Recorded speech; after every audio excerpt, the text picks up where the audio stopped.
Introduction to Relations. So far, we've been building up to a new idea in mathematics called a relation.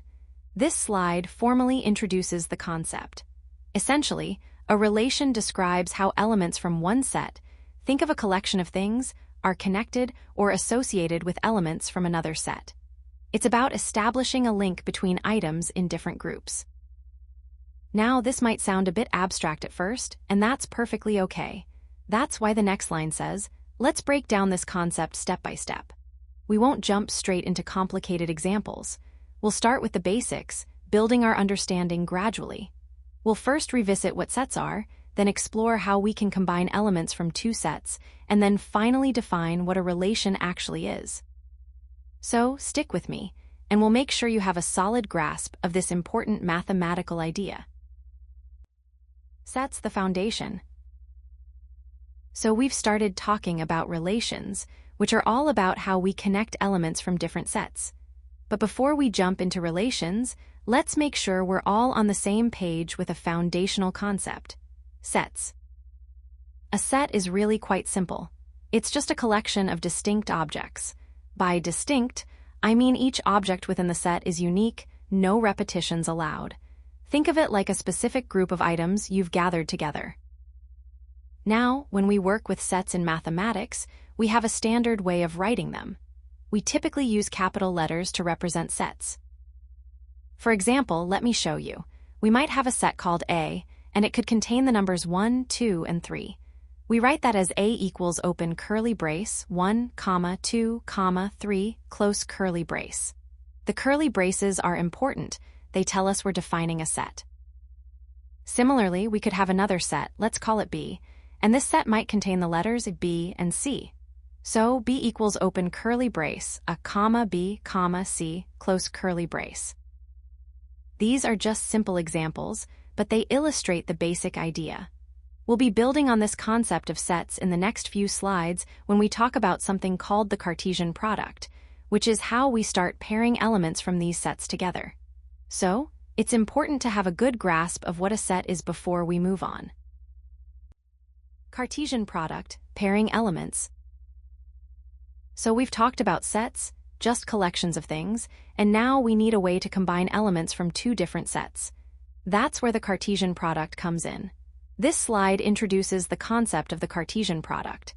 The Cartesian product of two sets, let's call them A and B, is written as a cross B. Think of the cross symbol as meaning combined. Essentially, the Cartesian product, a cross B, is a new set that contains all the possible pairings we can make by taking one element from set A and one element from set B. And importantly, these pairings are ordered, meaning the order within each pair matters. Now, how do we represent these pairings? We use something called an ordered pair. An ordered pair is written with parentheses around two elements like this: X, Y. Here, X represents an element that comes from set A, and Y represents an element that comes from set B, so X belongs to A and Y belongs to B.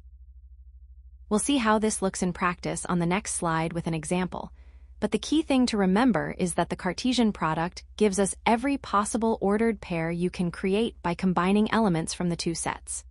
This is a crucial step because, as we'll see shortly, a relation is actually built from these ordered pairs.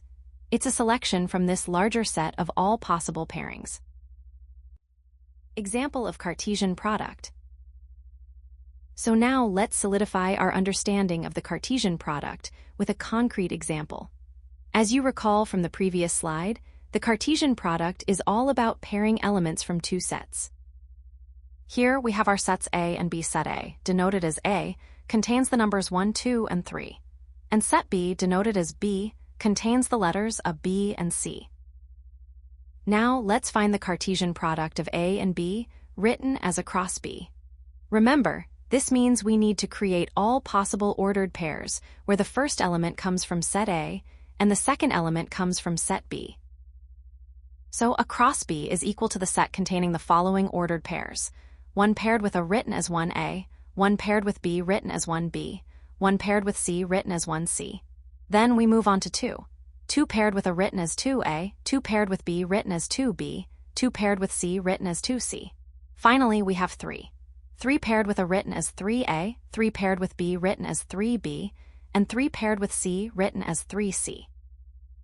Notice that we've systematically taken each element from A and paired it with every element from B. This gives us a total of 9 ordered pairs. And importantly, remember that the order within each pair matters. The ordered pair, 1A, is completely different from A1. If we were to form the Cartesian product of B cross A, we would get a different set of ordered pairs, and A1 would be one of them. This distinction between ordered pairs is crucial as we move forward to defining relations, which, as we'll see on the next slide, are essentially subsets of these Cartesian products. Defining a relation. So now that we've built up the idea of sets and the Cartesian product, we're finally ready to define what a relation actually is. As you can see on the slide, a relation from set A to set B is a subset of their Cartesian product, which we write as across B now. Remember from the previous slides, the Cartesian product, across B, is the set of all possible ordered pairs we can make by taking one element from set A and pairing it with one element from set B. What does it mean to be a subset? Well, a subset is simply a collection of items that are all contained within a larger set. So, a relation isn't the entire set of ordered pairs in a cross B. Instead, it's a specific selection of those ordered pairs. Think of it like this. Imagine you have a box filled with all sorts of different pairs of objects. That's your Cartesian product. A relation is like picking out some of those pairs from the box, based on a specific rule or condition. It's just a collection of those chosen ordered pairs. We'll see how this works in practice on the next slide with an example. But for now, the key thing to remember is that a relation is a carefully chosen group of ordered pairs, pulled from the complete set of all possible pairings, the Cartesian product. This concept is foundational, as we'll later see how functions are actually a special type of relation, so it's important to get this definition solid. Example of defining a relation. Let's move on to an example to really solidify how we define a relation. Remember from the previous slides, a relation is just a carefully chosen subset of the Cartesian product.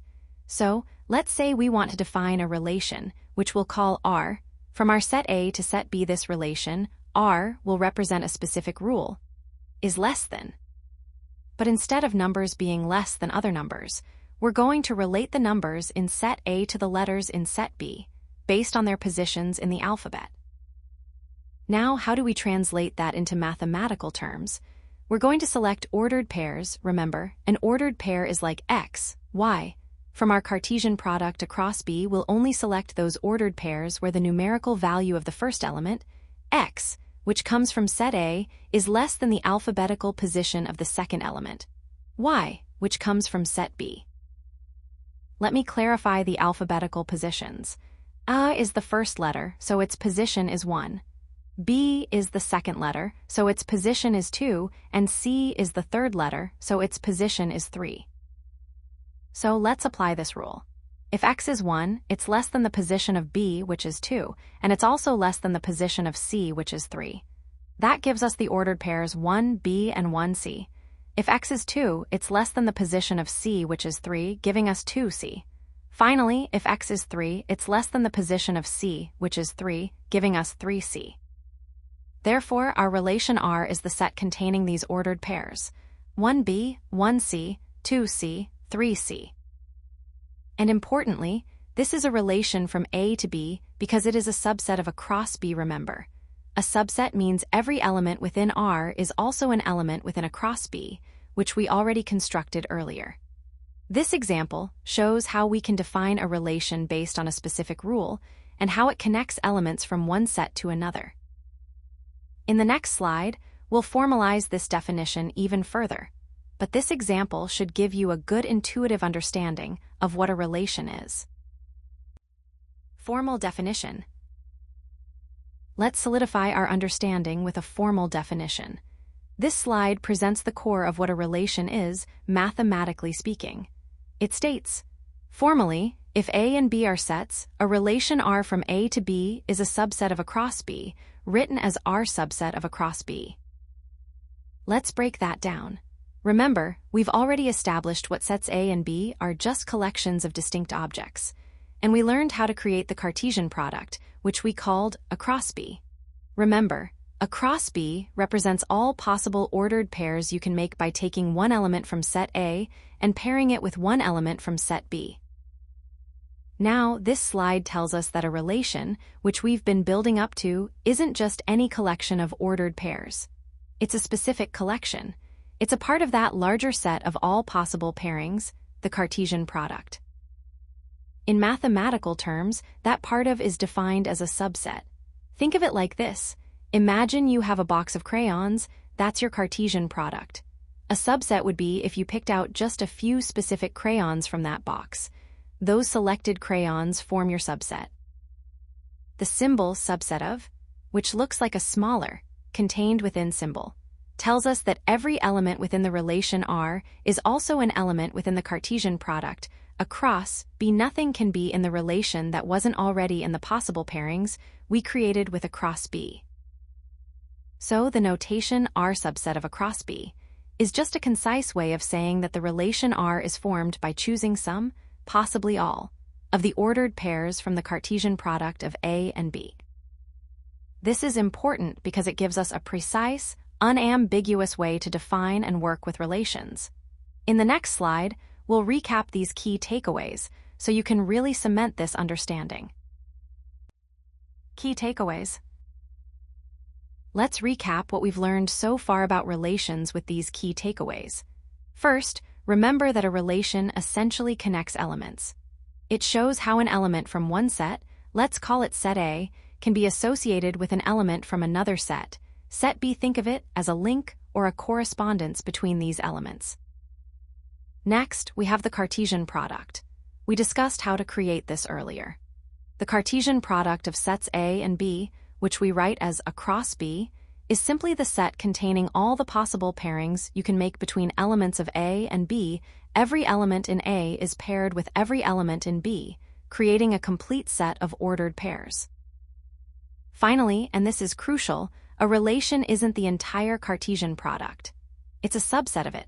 That means a relation is a carefully selected group of ordered pairs taken from the larger set of all possible pairings, the Cartesian product.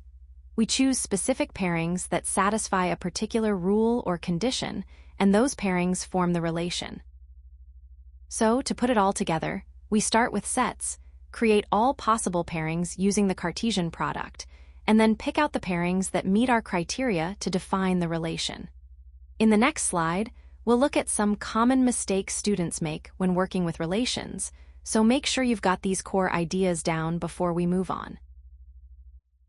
Common mistakes. Let's move on to this final slide, which highlights some common mistakes students make when first learning about relations. This is really important, so pay close attention. First, it says confusing relations with functions. Now, remember we've been building up to this. We've talked about sets, the Cartesian product, and then relations. You'll learn about functions later, and it's crucial to understand that a function is actually a specific kind of relation. Think of it like this: all squares are rectangles, but not all rectangles are squares. Similarly, all functions are relations, but not all relations are functions. The key difference is this: a function has a very strict rule.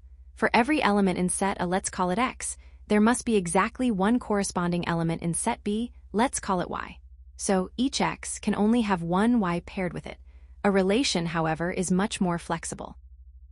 An element in set A can be paired with multiple elements in set B, or even no elements at all, and still be a valid relation. Next, it points out forgetting the ordered pair structure. This is a really easy mistake to make. Remember that relations are defined using ordered pairs. An ordered pair looks like this. X, Y, the order absolutely matters. So, 1A is completely different from A1. If we were talking about coordinates on a graph, switching the X and Y values would put you at a different location. The same principle applies here. Finally, the slide warns against not understanding the Cartesian product. And this makes sense, right? Because the Cartesian product is the foundation upon which we build relations.